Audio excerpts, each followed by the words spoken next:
Beberapa tahun yang lalu, aku duduk di salah satu kursi panjang bersama dua orang lainnya di dalam satu ruangan 3 kali 3 meter, menunggu dipanggil ke ruangan HRD. Sedangkan satu orang lagi kembali keluar dari ruangan itu dan duduk kembali di tempat yang disediakan. Gimana interviewnya? Tanyaku coba mengorek informasi kepada orang di sebelahku yang baru keluar dari ruangan itu. Disuruh nunggu lagi, jadi belum tahu diterima atau enggak, jawabnya dengan cemas. Dik-dik, akhirnya sebuah nama memanggilku dari ruangan itu. Aku berdiri dan melangkah ke ruangan itu.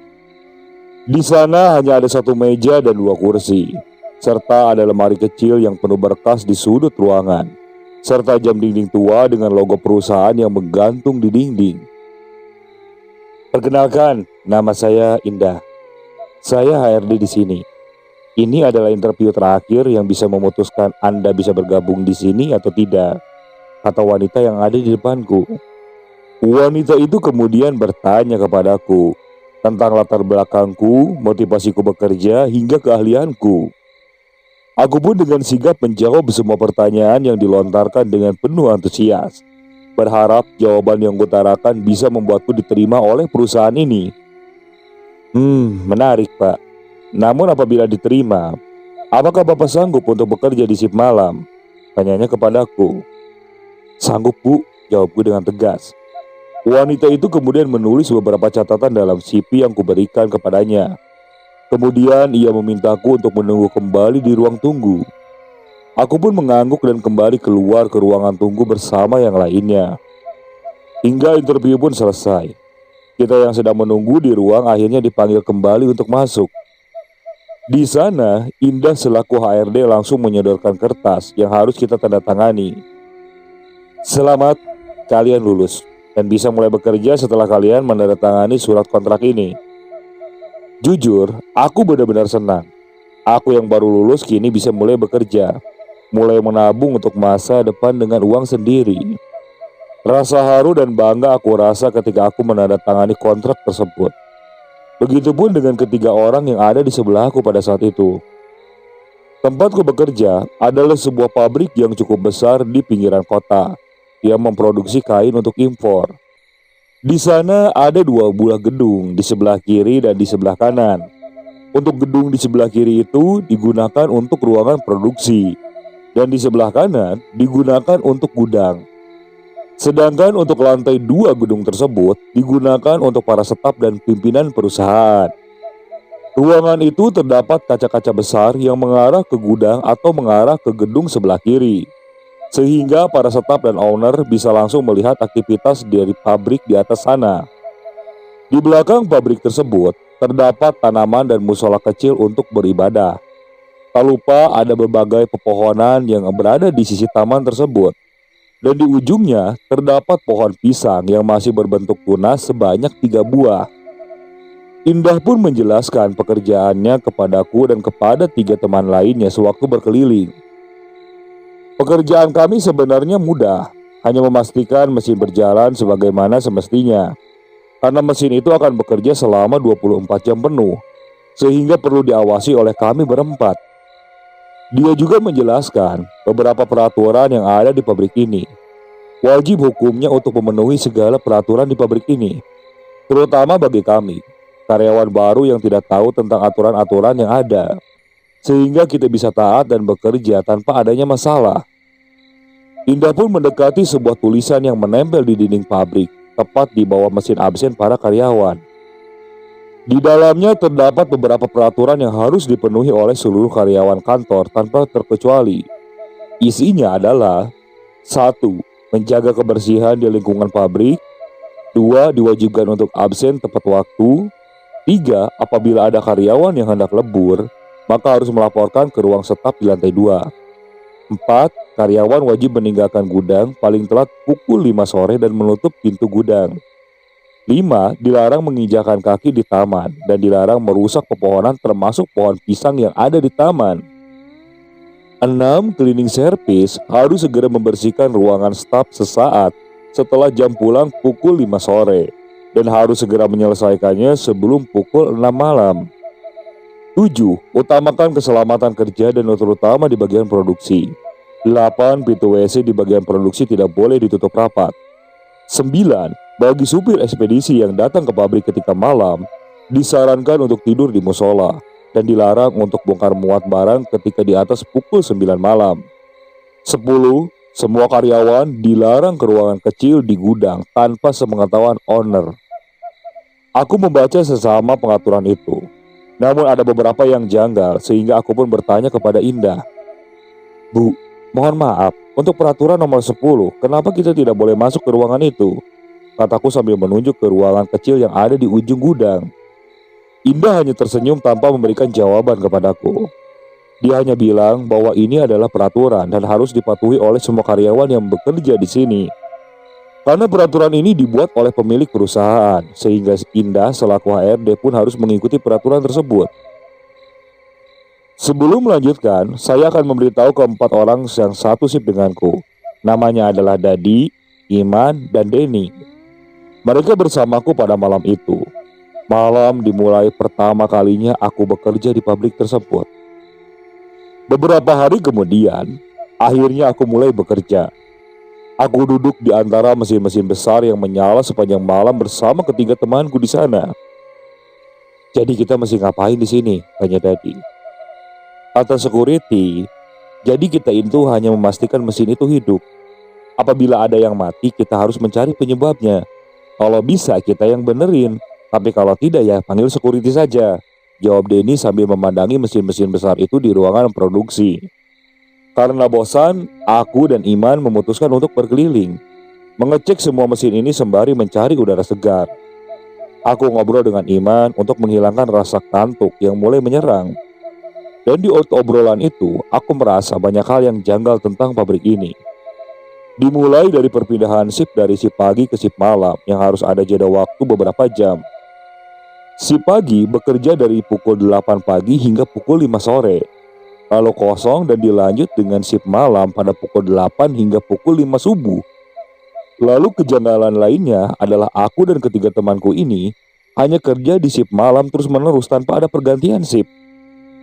Mungkin karena kerjaannya cuma kayak gini, makanya nggak butuh banyak orang, jawab Iman ketika aku bertanya kepadanya saat itu. Aku berkeliling bersama Iman, bahkan aku keluar dari pintu samping di antara gedung produksi dan gudang. Di sana, Iman yang sedang ngobrol denganku seperti memperhatikan ruangan kecil yang ada di ujung gudang. Jam 1 malam, rasa kantuk semakin kuat. Akhirnya, kita memutuskan untuk tidur secara bergantian. Denny dan Dadi beristirahat terlebih dahulu. Mereka berdua mengambil beberapa dus dan menumpuknya sebagai sebuah kasur. Beberapa lama mereka pun beristirahat di sana. Sedangkan Iman dan aku berjaga. Suasana malam ketika berdua agak berbeda. Seperti ada hawa dingin lain disertai sesuatu yang sedang mengawasi kita tepat di balik mesin-mesin yang menyala tanpa henti tersebut. Aku mengajak Iman untuk berkeliling kembali karena jujur mataku juga mengantuk. Dan apabila aku berdiam diri di sana, bisa-bisa aku ketiduran. Iman pun setuju. Dia juga merasa ngantuk apabila hanya duduk dan diam di sana. Entah mengapa, suasana kini mendadak berubah. Pabrik terasa lebih hening, meskipun suara berisik dari mesin-mesin itu masih terdengar dengan jelas. Apalagi entah mengapa, aku mendengar dengan samar. Di gudang ini banyak langkah kaki yang berjalan di sana-sini. Padahal gudang itu gelap gulita. Seharusnya tidak ada aktivitas di sana di jam segini. Bahkan supir ekspedisi pun dilarang untuk bongkar muat barang ketika malam. Sehingga aku yakin di gudang tak ada orang sama sekali. Namun aku mendengar suara langkah kaki di sana. Aku yang penasaran akhirnya bertanya kepada Iman akan suara yang aku dengar itu. Namun seketika Iman menjawab dengan pelan kepadaku. Kamu mendengarnya juga, katanya sambil menyuruhku berhenti pada saat itu. Dia tiba-tiba mendekat lalu berkata kepadaku, kamu mau ikut atau nunggu di sini? Kata Iman dengan nada pelan. Maksudnya gimana? Aku tiba-tiba bingung dengan apa yang dia katakan. Aku akan mengeceknya. Kalau kamu mau ikut ya silakan. Aku hanya bisa mengangguk. Dan Iman tersenyum setelah mendapatkan jawabanku. Tak berapa lama akhirnya Iman mengajakku berjalan keluar gudang produksi dan berjalan mengelilingi gudang yang ada di sebelahnya, meninggalkan Dadi dan Denny yang masih tertidur pulas. Aku yang melihat gudang yang berlantai 2 dengan kantor staf yang ada di lantai 2 sangatlah berbeda dengan produksi yang ada di sebelahnya. Gelap dan mencekam, seperti penuh sesak di dalam kegelapan, dan membuat bulu kuduku merinding. Aku merasa keheningan yang luar biasa. Suara-suara yang aku dengar pun mendadak hilang dengan sendirinya ketika kita sampai di sana. Ketika Iman memandangi gudang itu cukup lama, dia tiba-tiba tersenyum dan mengajakku untuk kembali. "Sepertinya ada yang ingin berkenalan," kata Iman sesekali tertawa karena melihatku seperti ketakutan. Namun ketika dia berbicara seperti itu, tiba-tiba kami mendengar suara yang sangat keras. Suara itu berasal dari ruangan kecil di ujung gudang, seperti seseorang yang menutup pintu dengan sangat keras sekali. Dan itu langsung mengagetkan aku dan Iman yang berdiri di depan pintu gudang yang tertutup rapat. Malam selanjutnya, aku ditertawakan oleh Dadi dan Denny, terutama ketika Iman berbicara tentang apa yang kita alami kemarin malam. "Sudah tahu kita berempat di sini, malah keluyuran," tanya Dadi sambil tertawa. "Nih, yang namanya pabrik pasti ada penunggunya. Mungkin ruangan di dekat gudang tempat mereka berkumpul, sehingga ada peraturan yang tidak memperbolehkan kita untuk masuk ke dalam," tambah Denny sambil tertawa. Iman yang ikut dengan obrolan pun hanya tersenyum. Dia mungkin terbiasa dengan hal-hal seperti itu dalam hidupnya, sehingga dia hanya merespon seperti itu ketika kemarin dikagetkan oleh suara keras dari ruangan kecil di dekat gudang.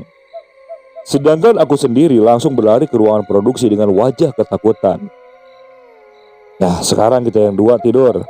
Ntar bangunin pas jam 3 ya," kataku dengan sedikit marah ketika mereka sedang bercanda.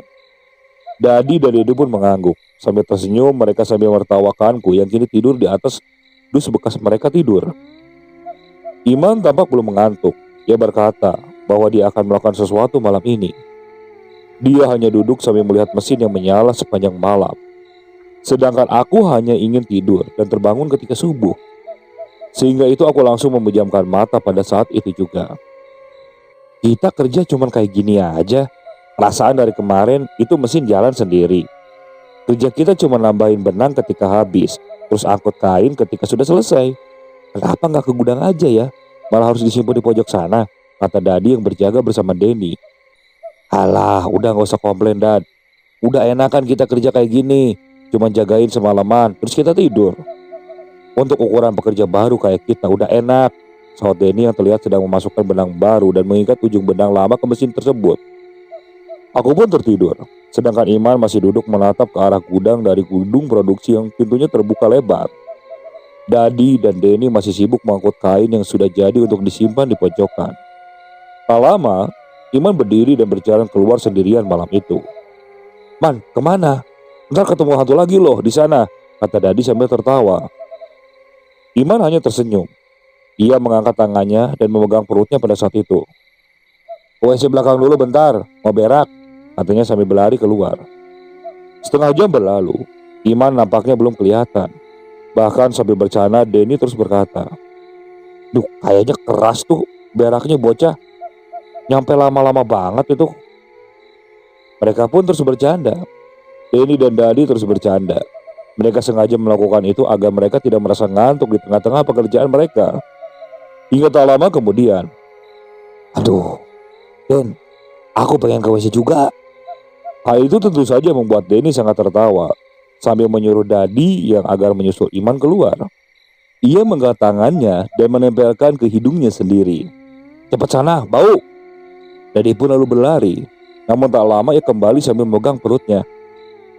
"Den, antarlah, takut, di luar gelap," ucapnya yang seperti mulai ketakutan. Denny tertawa. Dia berkata bahwa tidak bisa mengantarnya karena harus berjaga di sini. Apalagi aku yang pada saat itu sedang tertidur pulas tidak bisa dibangunkan. Sehingga, "Sudah ke WC aja yang itu, ada airnya," kata Denny sambil menunjuk ke WC yang ada di sudut ruangan. "Tapi kan pintunya nggak boleh ditutup," kata Dadi yang ragu atas apa yang Denny sarankan. Ya udah nggak apa-apa, kan cuma ada 3 orang yang di sini. Paling juga hantu kalau ada yang muncul selain kita bertiga, kata Denny sambil tertawa. Kondisi WC itu sangatlah memprihatinkan, seperti tidak terurus. Coretan di tembok bersamaan dengan lumut hijau terlihat di beberapa titik. Lampu WC tidak menyala, juga bak penampungan air yang kotor, juga sarang laba-laba di atasnya. Membuat Dadi berpikir 2 kali untuk ke sana. Awalnya Dadi takut, namun karena perutnya semakin sakit, sehingga ia berlari ke arah WC tersebut dan meninggalkan Denny yang berdiri di dekat mesin. Dadi yang berada di dalam WC benar-benar risih. Bagaimana tidak, dia buang air besar dengan kondisi pintu yang terbuka. Namun mau tidak mau ia harus melakukan itu. Karena tak ingin berlama-lama, akhirnya ia membersihkan diri, mencuci tangan dan keluar dari WC tersebut. Meskipun tanpa dia sadari, dia menarik pintu WC itu hingga tertutup rapat. Dia sepertinya tidak ingat dengan peraturan tertulis yang pernah dia baca sebelumnya. Sehingga dia baru sadar ketika beberapa langkah berjalan, tiba-tiba dia mendengar suara tangisan dari arah WC. Tangisan itu terdengar lirih, yang secara samar-samar terdengar di antara mesin-mesin yang menyala dengan suara yang keras. Sambil menangis dan meminta tolong, suara tangisan wanita itu seperti meminta Dadi untuk membuka kembali pintu itu seperti semula. Dadi seperti ingin berteriak ke arah Denny yang masih sibuk dengan benang-benang yang harus dia pasang. Namun suaranya mendadak serak. Tubuh Dadi terasa kaku dan tak bisa bergerak saat itu. Buka, buka pintu nak.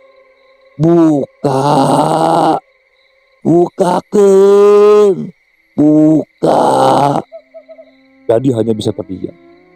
Suara itu semakin lama semakin terdengar jelas oleh telinganya. Apalagi seperti dihiraukan oleh Dadi, tiba-tiba terdengar seperti orang yang sedang melempar gayung dan benda-benda lain yang ada di dalam WC tersebut. Dia yang awalnya menangis, kini nampak marah karena tangisan dan permintaannya untuk pembukaan pintu belum dilaksanakan. Rasa takut, rasa bingung, dan rasa ingin menjauh dari WC ini kini tercampur aduk dalam diri Dadi pada saat itu. Dan tak berapa lama, terdengar suara kembali. Bukakan pantona, buka, bukakan pantona. Suara itu kembali terdengar. Bahkan kali ini suara itu benar-benar keras, sehingga membuat tubuhnya terjatuh seketika, dan dirinya langsung tak ingat apa-apa. Aku terbangun pada pukul 3:30. Awalnya aku menggerutu karena tidak ada yang membangunkanku pada saat itu. Namun ketika aku melihat Dadi dikelilingi oleh Iman dan Denny di dekat WC, akhirnya aku mendekati mereka dan bertanya apa yang terjadi. Si Dadi pakai WC itu, tahu sendiri kan WC itu nggak boleh ditutup. Jadinya seperti ini, kata Iman sambil menepuk-nepuk tubuh Dadi. Gimana? Mau dibawa ke security wae? Kata Denny yang panik karena dia menyarankan untuk memakai WC itu. Gak perlu, diemin aja. Ntar pagi juga dia bangun kok. Yang pasti perlu kalian tahu, kalau tempat ini jauh lebih menyeramkan dari yang kita kira. Karena Iman tiba-tiba berpikir sejenak untuk berkata kembali. Ah, pagi aja deh ngobrolnya. Sekarang kamu istirahat dulu Den, biar kita berdua yang jaga sampai si pagi, kata Iman sambil menepuk pundakku, yang baru saja terbangun dengan perasaan kantuk pada subuh itu. Pagi pun menjelang, tepat pada pukul 6 pagi, kerjaanku selesai. Sebelum si pagi datang, aku harus segera keluar dari pabrik dan membiarkan pabrik kosong dalam beberapa jam sebelum si pagi datang. Memang sedikit aneh, tapi itulah yang terjadi di sana. Biasanya pergantian antar shift harus saling bertemu, saling memberikan laporan atas apa yang sudah dikerjakan dan belum dikerjakan, sehingga mereka yang berada di shift selanjutnya bisa meneruskan pekerjaannya. Namun kita berempat terasa asing, bahkan di kalangan para pegawai pabrik sendiri. Laporan pun kita hanya menulis di kertas dan ditempel di sana, tanpa ada komunikasi dengan shift selanjutnya. Jeda antar shift selama beberapa jam membuat kita seperti terasing di sana. Dan gimana, aman kan? Kata Iman yang melihat Dadi masih sempoyongan ketika pagi tiba. Dadi hanya mengangkat tangannya dan memberikan isyarat bahwa dia baik-baik saja. Dah yuk ngopi dulu, biar si Dadi ada tenaga sebelum pulang, kataku. Aku sengaja ngajak mereka, karena aku masih ingat ucapan Iman yang berkata bahwa ada sesuatu di pabrik yang ingin dia bicarakan. Sambil sarapan nasi kuning, roti, dan batagor, kita akhirnya ngobrol. Di sana kita bertiga baru tahu bahwa Iman sedikit sensitif dengan hal-hal seperti itu. Sehingga wajar saja apabila dia selalu mencari tahu hal-hal yang aneh dalam pabrik. Tapi Man, bukannya wajar kalau pabrik banyak hantunya, kata Denny dengan mulut penuh roti susu yang dia punya. Iman hanya mengangguk, namun dia berkata bahwa ini benar-benar aneh. Ya memang, tapi tak seharusnya seperti ini. Mereka seperti sengaja disimpan atau merasa dijebak di dalam pabrik, sehingga tak bisa keluar, kata Iman dengan nada serius. Maksudnya bagaimana Man? Kita serentak langsung bertanya atas apa yang dia katakan. Duh, intinya gimana ya? Pokoknya, selain memang ada makhluk-makhluk yang ada di dalam sana, ada juga jiwa-jiwa. Aduh, yang susah dijelaskan lah, kata Iman yang sambil garuk-garuk kepala. Ya intinya, mungkin kenapa kita dipekerjakan di sana, karena shift malam itu serem. Sehingga banyak orang yang gak mau dipindahkan ke shift malam. Makanya mereka nyari pegawai baru. Gitu intinya, kata Denny sambil menyeruput kopi. Iman hanya mengangguk, meskipun dia sendiri ragu dengan hal itu. Yang namanya hantu mah, libas aja, tanya Denny dengan nada serius. Ingat, nyari kerja itu susah, apalagi zaman sekarang. Mendingan tahan dululah sampai gajian. Kalau nggak kuat, resign sesudah gajian. Obrolan kita tentang suasana di malam itu rupanya terdengar oleh pemilik warung. Karena pada saat itu hanya kita yang ada di sana, dia pun mendekat dan seperti menguping pembicaraan kita pada saat itu. Seperti yang penasaran dengan apa yang diobrolkan, akhirnya dia mendekat dan bertanya kepada kita berempat yang masih asik duduk di sana.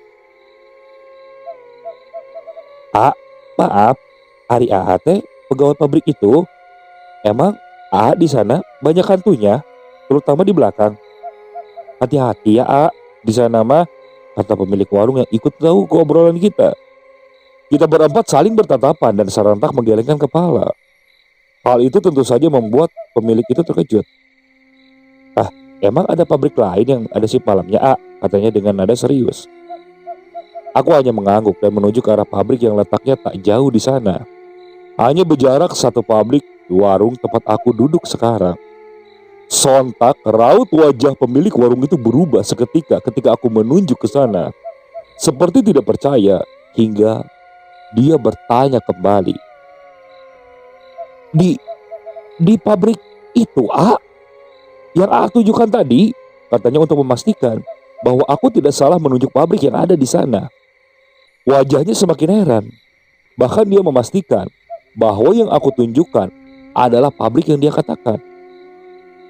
Kenapa kan di sana mah gak ada shift malam, Sudah lebih 3 tahun semenjak pabrik dipindah tangankan. Perasaan gak pernah ada shift malam. Apalagi gak mungkin shift malamnya cuma diisi oleh kalian berempat. Dan kalau bubaran sore juga puluhan orang kok yang kerja. Pulangnya juga barengan. Ucapan pemilik warung tersebut membuatku sedikit berpikir tentang pekerjaan ini. Aku yang pada saat itu masih berpikir positif, hanya bisa menghiraukan ucapan dari pemilik warung itu. Meskipun semakin kita bekerja di sana, gangguan yang kita alami semakin banyak. Dimulai dari munculnya bau busuk yang cukup menyengat, serta bau amis darah yang muncul secara tiba-tiba di malam-malam tertentu. Bau-bau tersebut sempat membuat kita terganggu, karena baunya sangat menyengat. Kita lapor ke security dan dia hanya menjawab bahwa itu hal biasa saja. Jadi mencoba mencari tahu di mana asal bau busuk dan bau amis itu. Dia sampai membuka cat kain yang digunakan untuk mesin warna. Tapi baunya nampak berbeda. Ini seperti bau busuk bangkai yang terlindas oleh sesuatu, sehingga mengeluarkan bau amis darah yang tercium semalaman. Terkadang mesin pemintal kain sering macet di jam-jam tertentu. Dan itu terjadi di setiap malam di jam yang sama. Sehingga aku dan ketiga temanku sibuk membetulkan kain yang berlipat-lipat. Apalagi lengah sedikit, bisa saja tangan atau kakiku bisa nyangkut di dalam mesin itu. Lalu suara-suara gaduh yang kini lebih sering terdengar di gudang. Suara orang yang berjalan, suara orang yang mengerang kesakitan, bahkan suara orang yang tertawa. Suara itu lama-kelamaan membuat kita saking terganggu dengan munculnya setiap malam. Ketika kita tak menghiraukannya, seringkali muncul suara keras seperti benda dibanting dari ruangan kecil di dekat gudang. Asal suara itu pasti berasal dari ruangan kecil itu, yang sering membuat suara-suara keras seperti seseorang yang sedang marah di dalam sana. Belum lagi ketika ada supir ekspedisi yang datang ketika malam, mereka lebih memilih untuk menunggu di luar daripada masuk dan tidur di musola belakang.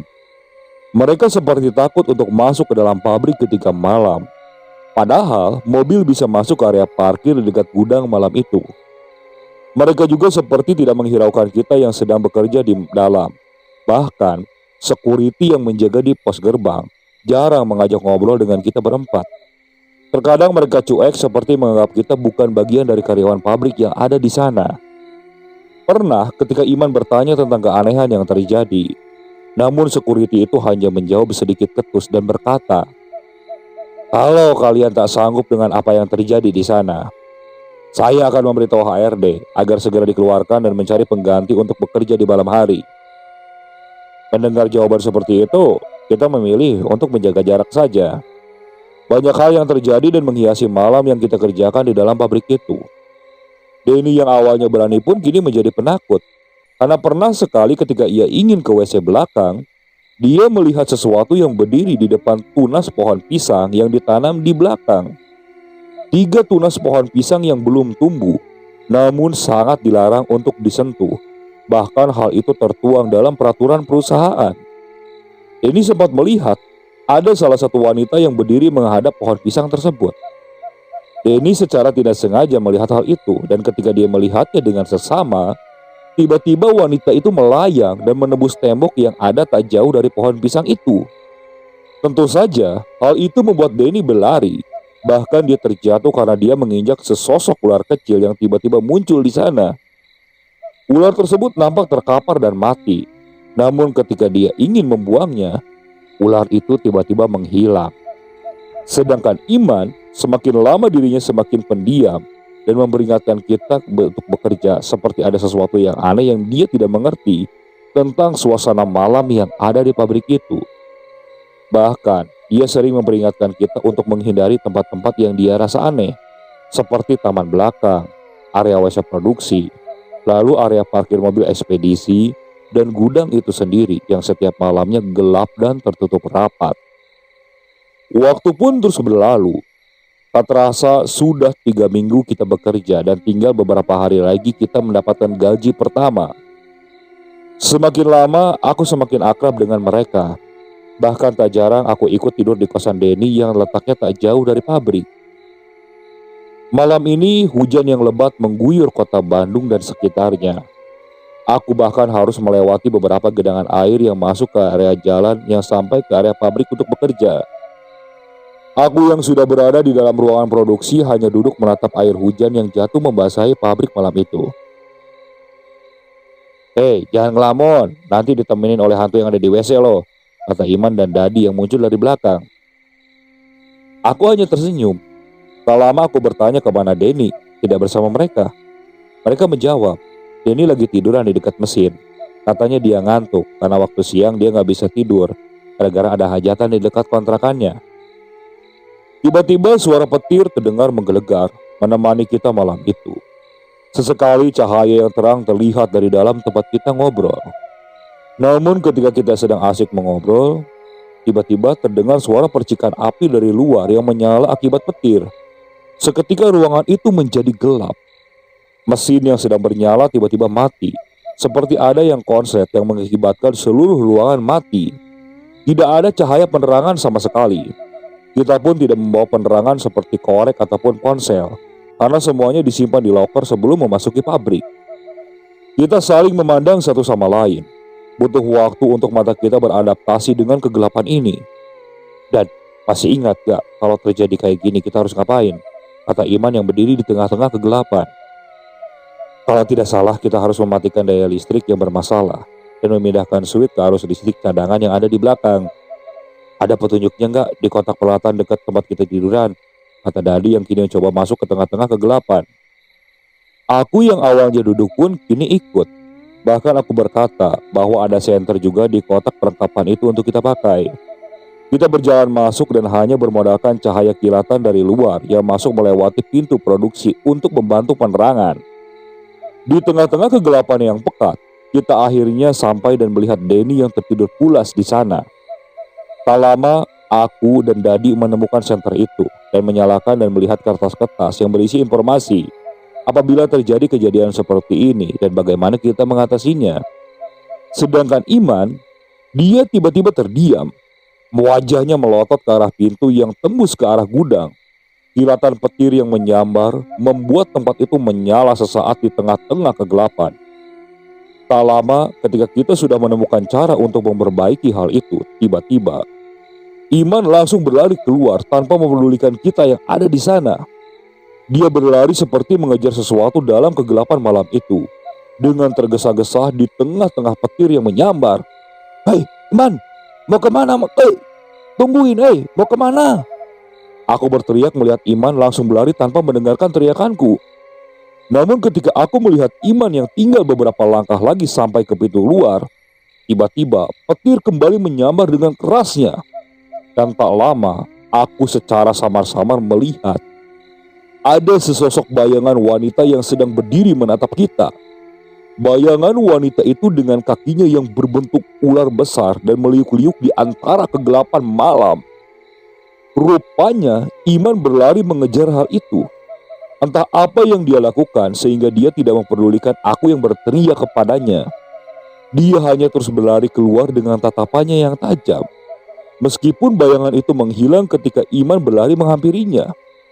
Den, bangun Den. Aku langsung membangunkan Denny yang tertidur di sana. Di tengah-tengah kegelapan malam dan hanya satu senter saja yang menjadi penerangan bagi kita bertiga, kita langsung bertatapan ketika melihat Iman kini menghilang dari pandangan kita semua. "Ngejar apa sih Iman?" kata Dadi kepadaku. Aku hanya berkata bahwa dia sepertinya melihat sesuatu di luar. Dan itulah yang membuat Iman berlari mengejarnya di tengah-tengah kilatan cahaya petir yang menyambar di sekitaran pabrik. "Temenin si Dadi buat benerin listrik biar menyala lagi. Saya mau nyari si Iman dulu," ucapku seperti itu. Entah mengapa aku langsung berlari mengejar Iman pada saat itu. Denny yang setengah sadar hanya terdiam memandangiku yang pergi keluar di tengah-tengah hujan petir yang menggelegar di sana. "Sebenarnya ada apa sih? Kenapa sampai panik gitu?" tanya Dedi sambil terkantuk-kantuk. Dadi dan Denny yang kebingungan akhirnya mengikutiku yang berlari keluar. Iman yang keluar lebih dulu kini menghilang begitu saja. Tak ada jejaknya sama sekali. "Bagaimana ini jadinya gimana?" tanya Denny yang mengikutiku dari belakang. "Mau nyari Iman nyalain listrik," kata Denny yang kini sadar sepenuhnya dan langsung berkata, "Si Iman mungkin keluyuran, biarin aja lah daripada kena omel gara-gara mesin produksi nggak jalan. Ini udah tahu mati tapi security kenapa nggak nyamperin ke sini ya? Aneh," kata Denny yang langsung mengambil senter dan kertas yang dibawa oleh Dadi. "Tapi ini hujan, bagaimana? Mau diterobos aja?" jawabku. "Ya udah terobos aja lah, cuma hujan ini." Denny langsung mengajakku. Dia memasukkan kertas yang berisi informasi ketika hal seperti ini terjadi dengan senter di tangannya. Power plant pabrik tempat kita bekerja, bangunannya berdiri sendiri di belakang gedung produksi dan gudang. Sehingga mau tidak mau kita bertiga harus melewati hujan yang lumayan deras untuk sampai ke sana. Malam yang dingin ditambah hujan dan semilir angin yang kencang membuat kita benar-benar kedinginan. Apalagi Denny yang sedikit tahu tentang kelistrikan langsung membuka bajunya dan mengambil lap untuk mengelap seluruh badannya agar tidak basah. Sebenarnya solusi atas padamnya listrik sangat sederhana. Hanya memindahkan beberapa arus listrik ke sumber listrik cadangan. Sehingga listrik bisa kembali menyala sebelum besok pagi dilaporkan dan diperbaiki oleh teknisi listrik yang bekerja di sana. Namun karena kita bertiga hanya Denny yang mengetahui hal itu, makanya kita menyerahkan hal tersebut kepada dirinya. Sedangkan aku dan Dadi menunggu di luar. Suasana pabrik ketika gelap benar-benar berbeda. Semuanya terasa sunyi dan menakutkan. Apalagi ditambah dengan hujan deras dan petir yang menyambar sepanjang malam. Sehingga membuat bulu kuduku terasa semakin merinding dengan suasana seperti ini. "Udah beres belum Dan?" kata Dadi yang berteriak dari luar. Denny nampak serius dengan pekerjaannya. Tak berapa lama, dia pun menarik tuas yang ada di dalam sana. Dengan seketika, semua lampu yang awalnya mati kini menyala kembali. Meskipun ketika semua lampu menyala, gudang dan kantor staf yang seharusnya mati setiap malamnya kini terang benderang karena semua lampu menyala secara tiba-tiba. Apalagi aku dan Dadi tiba-tiba terdiam. Pandanganku tertuju ke arah pabrik dan langsung melihat ke arah ruangan staf yang ada di lantai 2 di gudang. Aku benar-benar tidak percaya apa yang aku lihat, karena aku dengan jelas melihat ada sosok wanita yang nampak cantik sedang memandangku dari atas sana. Tubuhnya sedikit transparan ketika lampu ruangan staf yang awalnya mati kini menyala dengan terang. Rambutnya terurai, ada mahkota berwarna emas di kepalanya dengan batu permata berwarna merah yang ada di tengah-tengah. Bajunya berwarna hijau tua dengan garis berwarna kuning yang panjang menutupi sebagian tubuhnya. Kulitnya kuning langsat, namun di beberapa titik terdapat sisik berwarna hitam yang membuatnya terlihat berbeda dengan manusia pada umumnya. Apalagi ketika dia sadar bahwa kita berdua memperhatikannya, dia kemudian berbalik dan menghilang secara perlahan di ruangan atas bersama dengan ekor ular yang terlihat menyatu dengan tubuhnya. Itu apa itu? Itu apa? Tubuh Dadi begitu hebat. Meskipun bagiku juga aku merasakan ketakutan yang luar biasa. Karena baru kali ini aku melihat sesuatu seperti itu. Biasanya hanya bayangan atau gangguan serupa suara atau benda bergerak secara tiba-tiba. Dan pada saat yang bersamaan, aku kembali dikejutkan oleh suatu teriakan yang membuat aku langsung memalingkan wajahku ke arah taman. Karena selepas aku melihat penampakan itu, tiba-tiba aku mendengar Iman berteriak dengan kencang di sana sambil memukul-mukul 3 tunas pohon pisang yang ada di taman. "Kamu bukan makhluk di sini! Kamu bukan makhluk di sini!" teriak Iman sembari mencoba mencabut pohon pisang yang ada dalam peraturan publik tidak boleh diganggu oleh siapapun. Woi, itu si Iman, kenapa? Kenapa si Iman?" Aku berteriak sembari menunjuk si Iman yang berusaha mencabut pohon pisang itu. Denny yang baru keluar dari ruangan langsung kaget setelah aku berteriak. Seketika aku dan Dadi langsung lupa apa yang sudah kita lihat, karena aku panik melihat Iman yang marah dan berusaha mencabut tunas pohon pisang itu di tengah hujan. Pohon pisang itu sebenarnya sangat dilarang untuk diusik oleh karyawan. Saking dilarangnya, pohon pisang itu masuk dalam peraturan perusahaan. Namun tidak dengan Iman. Ia seperti tidak peduli dengan peraturan tersebut. Dia hanya ingin mencabut pohon pisang itu dengan sekuat tenaga di tengah hujan deras yang membasahi pabrik malam itu. Iman! Aku berteriak kepada Iman dengan sekuat tenaga sambil berlari, begitu juga dengan Dadi dan Denny. Namun tiba-tiba, tangan Iman tiba-tiba melayang ke arahku. Dia seperti coba menghalangiku untuk menghentikannya. Kulihat mata Iman dengan sekilas. Dia seperti bukan Iman yang aku kenal. Mata yang tiba-tiba berubah merah dengan urat-urat kecil di mata tersebut. Raut mukanya terlihat marah dengan napas yang berat, serta tangan yang mencakar-cakar pohon itu sambil berusaha mencabutnya di tengah hujan. Man, kunaon man? Woi, man, tanya Dedi kepada Iman dengan nada emosi setelah menolongku yang terjatuh di tanah. Namun Iman hanya menjawab, "Cicing maneh, montong pepiluhut," sambil menunjuk ke arah Dadi dengan nada yang cukup berat. "Aing apal maksud aya pabrik ieu. Tuh tingali. Tempat ieu teh lain jang jelema, tapi jeung bangsa ngaing." Kalau diartikan seperti ini, saya tahu maksud dari pabrik ini. Itu lihat. Tempat ini bukan buat manusia, tapi buat bangsa kita, bangsa jin. Iman langsung menunjuk ke arah bangunan kecil yang ada di dekat gudang. Aku tidak tahu siapa yang masuk ke dalam tubuh Iman. Aku juga tidak tahu kenapa Iman seperti itu. Semakin lama dia bekerja di pabrik ini, dia sering termenung dan melihat ke gudang yang gelap. Hingga akhirnya dia seperti ini. Dia kembali berbalik, memukul-mukul tunas pohon pisang itu di tengah-tengah hujan. Bahkan dia menendang-nendang pohon pisang itu agar tercabut dari tanah. Tunas pohon pisang yang seharusnya gampang untuk dicabut, kini terlihat sangat susah untuk diangkat. Seperti ada sesuatu yang menahannya sehingga membuat dia kesusahan. Di tengah-tengah kekacauan itu, tiba-tiba Aku kembali mendengar suara keras dari arah ruangan kecil di dekat gudang. Apalagi aku merasa hawa yang tidak enak di tengah dinginnya hujan. Hawa yang benar-benar menusuk kulit dengan suara tekanan yang membuat tubuhku berat dan membuatku mual sehingga ingin muntah. Apa yang aku rasakan semakin berat ketika Iman secara pelan-pelan berhasil mencabut 3 tunas itu dari tubuhnya. Dan pada saat yang bersamaan, tiba-tiba, seperti ada sesuatu yang berteriak. Teriakannya sangat keras, sehingga kedua gendang telingaku terasa sakit. Bahkan saking kerasnya, lampu yang awalnya menyala kini kembali padam dan membuat pabrik itu kembali gelap gulita. Hingga aku pun saat itu langsung tak sadarkan diri.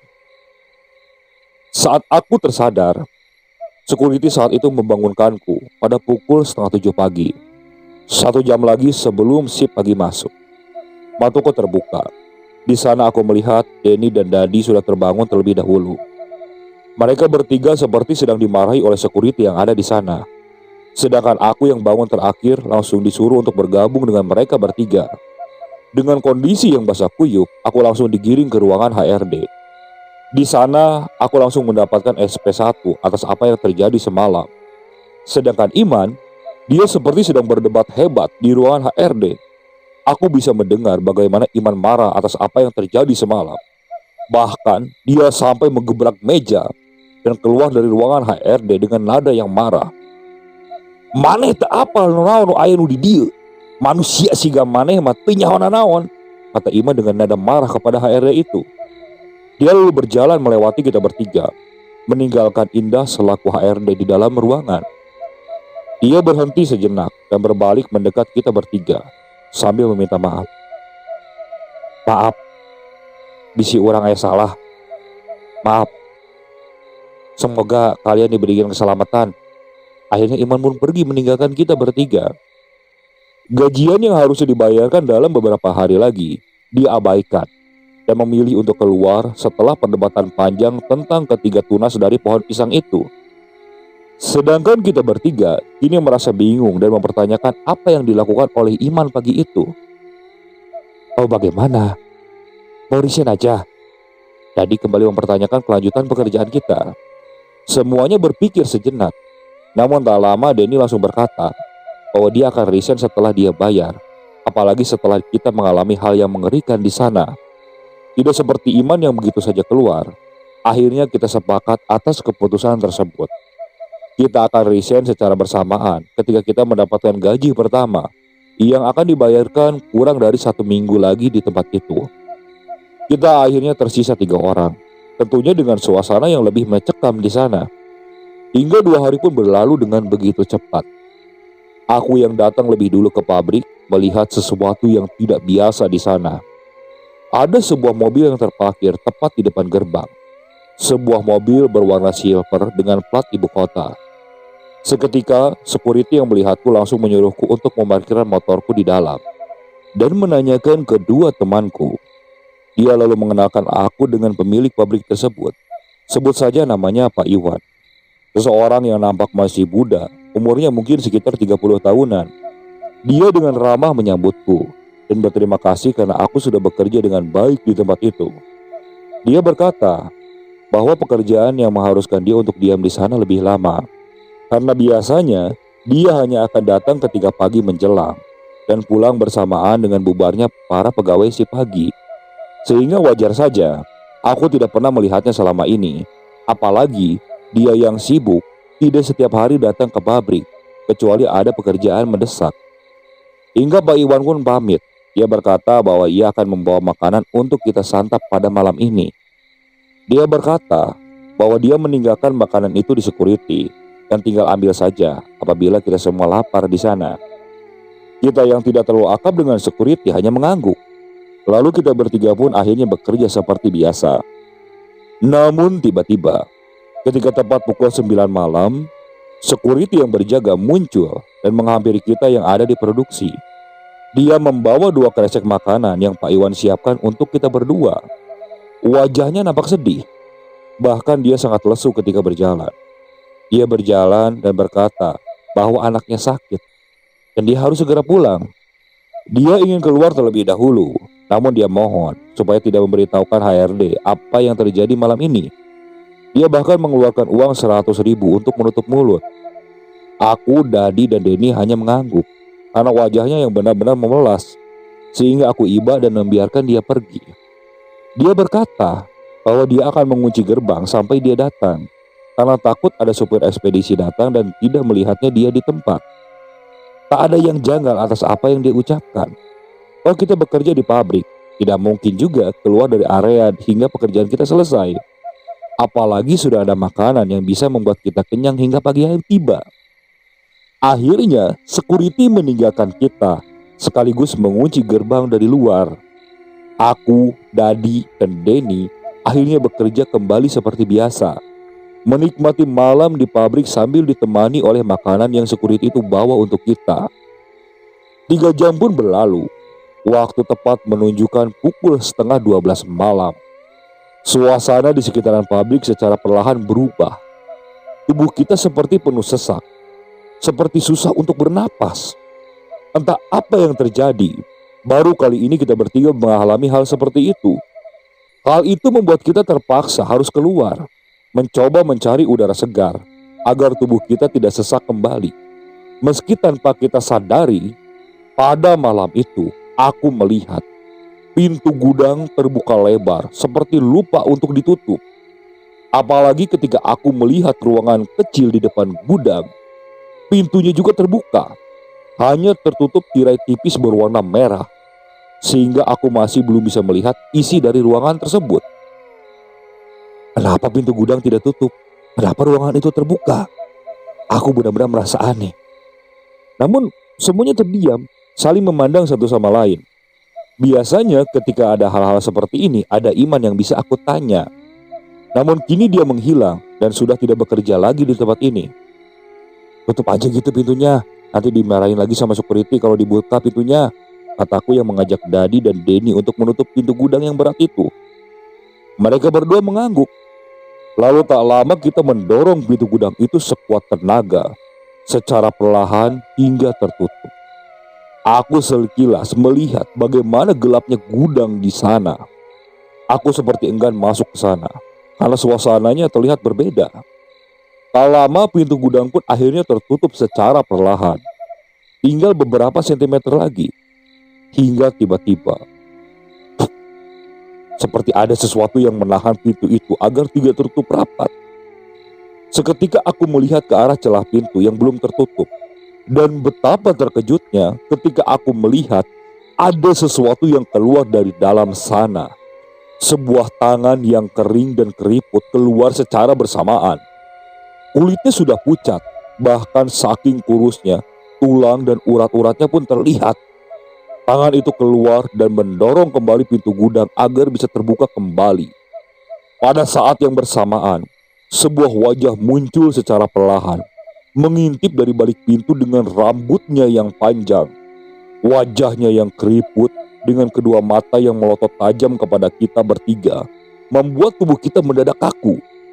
Rambutnya yang terurai dengan sisik-sisik ular yang menempel di beberapa titik wajahnya, membuat dia semakin menyeramkan. Dia tertawa terkekeh-kekeh sambil menggerakkan kuku-kukunya yang tajam ke arah pintu besi, sehingga membuat suara yang membuat telinga kita bertiga sangat kesakitan. Wajahnya itu sangat berbeda dengan sosok wanita yang pernah aku ketemui ketika pabrik ini mati lampu. Wajahnya kali ini tidaklah cantik, bahkan cenderung menakutkan karena banyak sekali sisik di tubuhnya. Apa ini ada hubungannya dengan tunas pohon pisang yang dirusak oleh Iman pada saat itu? Karena wanita itu seperti coba untuk merangsak keluar. Bahkan aku bisa melihat ekor dari ular yang besar yang keluar dari celah pintu gudang yang sedang kita tutup. Aku benar-benar panik. Aku takut. Aku ingin sekali berlari dan melarikan diri dari sini. Namun tubuhku benar-benar tak bisa bergerak. Aku seperti terhipnotis, sehingga aku tak bisa terdiam. Begitu juga dengan Dadi dan Denny. Hingga akhirnya kita tidak berbuat apa-apa di saat wanita itu memaksa keluar dari gudang dengan wajahnya yang menyeramkan. Kita benar-benar pasrah pada saat itu. Meskipun tiba-tiba aku kembali dikejutkan oleh sesuatu. Sebuah suara tiba-tiba muncul dari arah gerbang. Suara pukulan yang keras disertai dengan teriakan dari arah luar. "Dadi, Dani, Dik, buka gerbang nak!" Suara mengejutkan itu tiba-tiba membuat wanita itu langsung masuk lagi ke dalam gudang. Suara orang yang sedang menggedor-gedor pintu depan secara tiba-tiba membuat wanita itu masuk ke dalam. Dan itu juga yang membuat kita semua mendadak bisa menggerakkan tubuh kita dengan leluasa. Dan tak lama kemudian, terdengar suara seorang yang jatuh. Dan ketika aku berpaling ke arah belakang, aku melihat seseorang yang berjalan dengan kakinya yang sedikit pincang. Sepertinya ia melompati pagar. "Iman?" kataku. Iman tak menjawab. Bahkan dia melewati kita bertiga yang sedang ketakutan dan berjalan ke arah ruangan kecil yang ada di pabrik. Ia nampak seperti marah. Bahkan dia langsung berjalan ke dalam ruangan itu dan membuka tirai secara kasar. Sontak aku, Dadi, dan Denny langsung mengikutinya dari belakang. Meskipun ketika aku mendekat, tiba-tiba sebuah mangkuk berisi darah ayam dilempar keluar. Tangannya langsung terciprat darah dan membuat bajunya kotor. Dia juga menendang dan melemparkan segala yang ada di dalam sana. Dupa, kemenyan, bahkan sesajen yang nampak masih baru terlihat dilempar oleh Iman keluar ruangan. Setelah di luar ruangan, dia langsung mendekat kita bertiga dengan nada marah. Rupanya ruangan kecil itu adalah sebuah ruangan ritual. Banyak sekali sesajen, patung-patung ular, dan juga benda-benda pusaka, serta bau busuk bangkai yang sengaja disimpan begitu saja di sana. Aku, Dadi, dan Denny benar-benar terkejut ketika melihat isi dari ruangan itu. Sebenarnya apa yang sedang terjadi malam ini? Kenapa semua pintu dibuka dan Iman yang sudah beberapa kali keluar kini datang kembali dengan nada yang marah? "Kamu kenapa?" kata Denny yang mencoba mencari tahu atas apa yang terjadi. Iman tidak menjawab. Bahkan dia malah menyuruh kita untuk segera keluar dari pabrik ini dengan segera.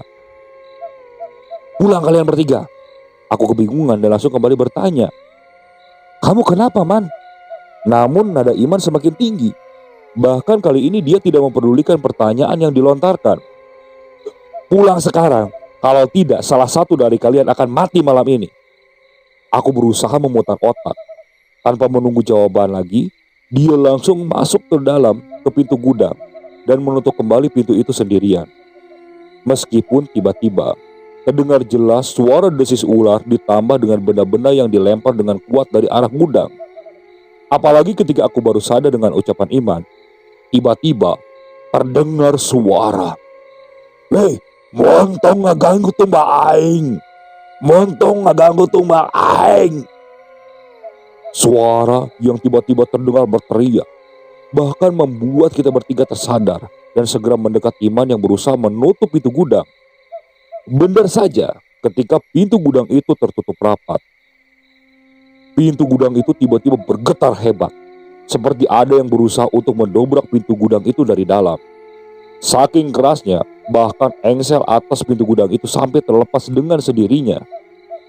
"Ayo berangkat dari sini, aku harus keluar dari pabrik ini malam ini," kata Iman sambil berlari. "Tapi bagaimana keluarnya? Gerbang dikunci dari luar." "Naik ke tembok," kata Iman sambil menunjuk ke tembok tinggi yang mengelilingi pabrik. Sontak hal itu membuat kita kebingungan. Apa kita bisa mungkin melakukannya? "Kalian tinggal pilih, mau mati di sini atau selamat." Suara itu kembali terdengar.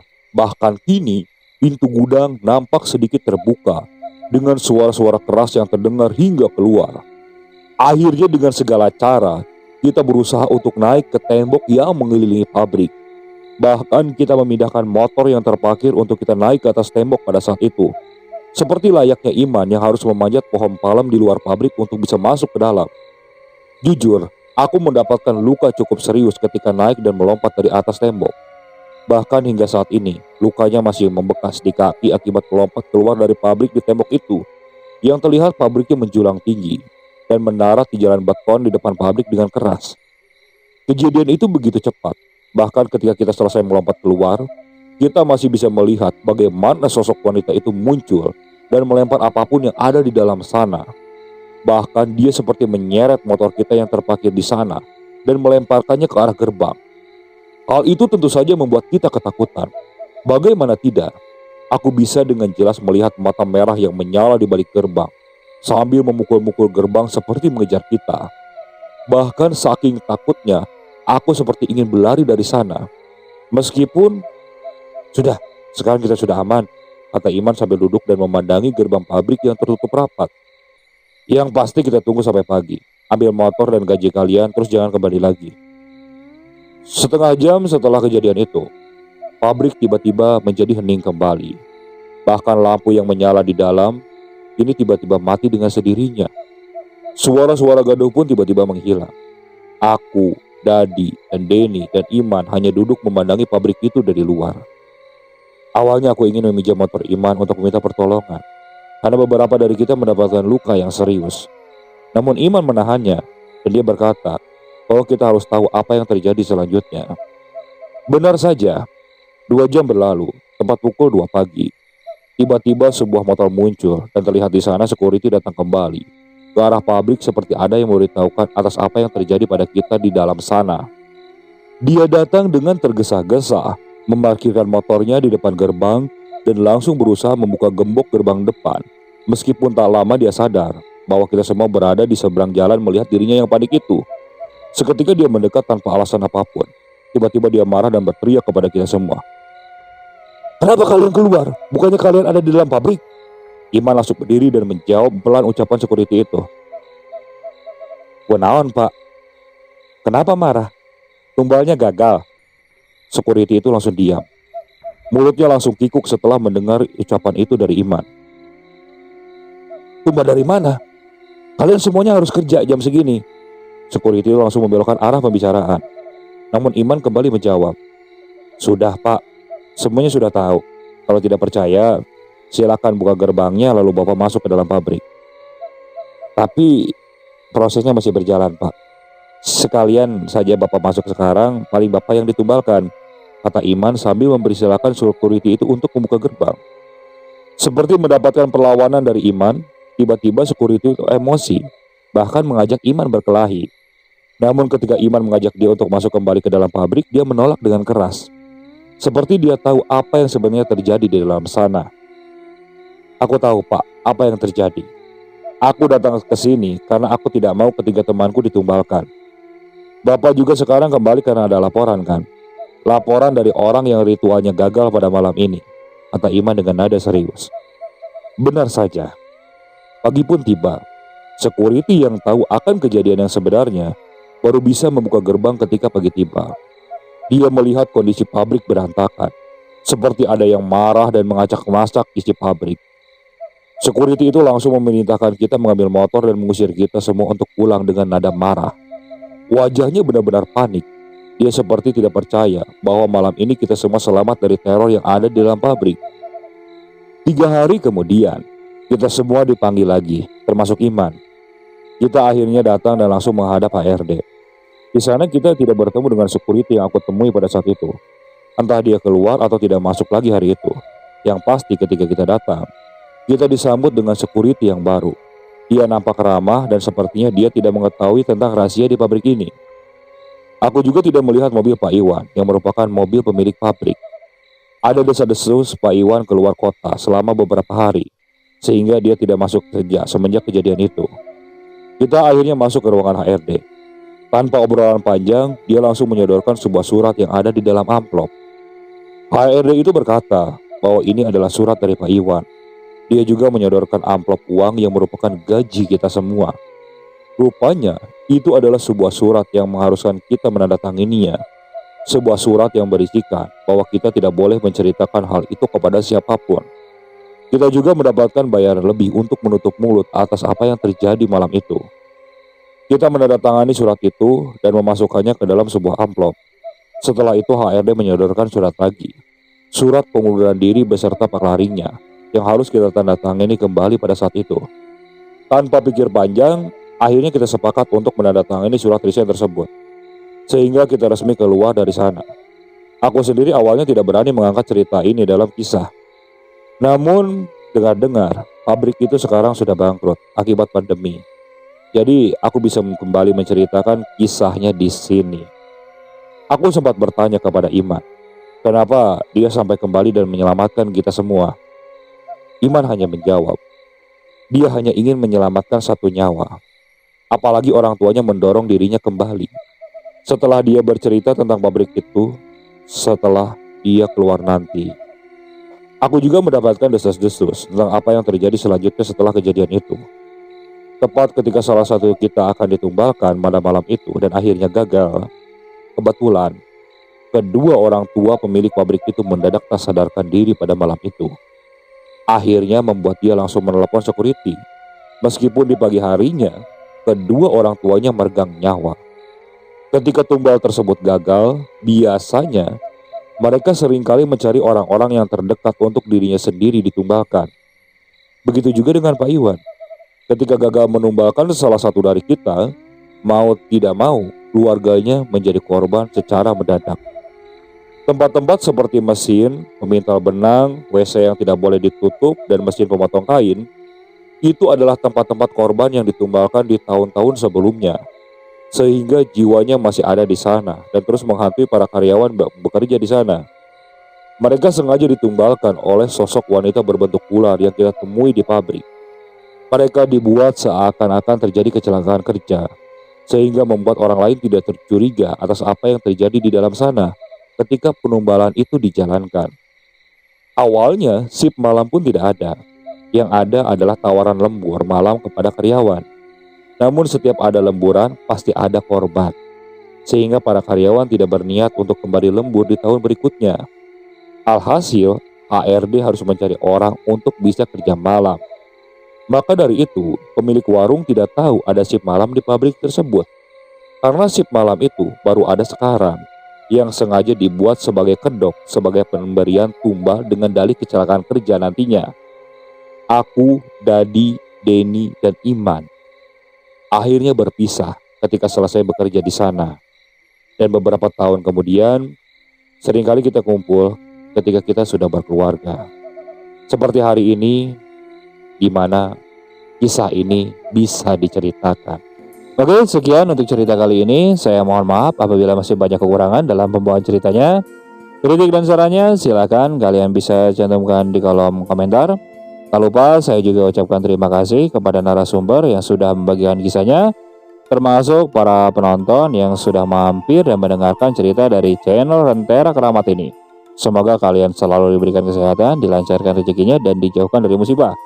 Terus ikuti cerita yang dibawakan oleh channel Rentera Keramat ini. Assalamualaikum warahmatullahi wabarakatuh.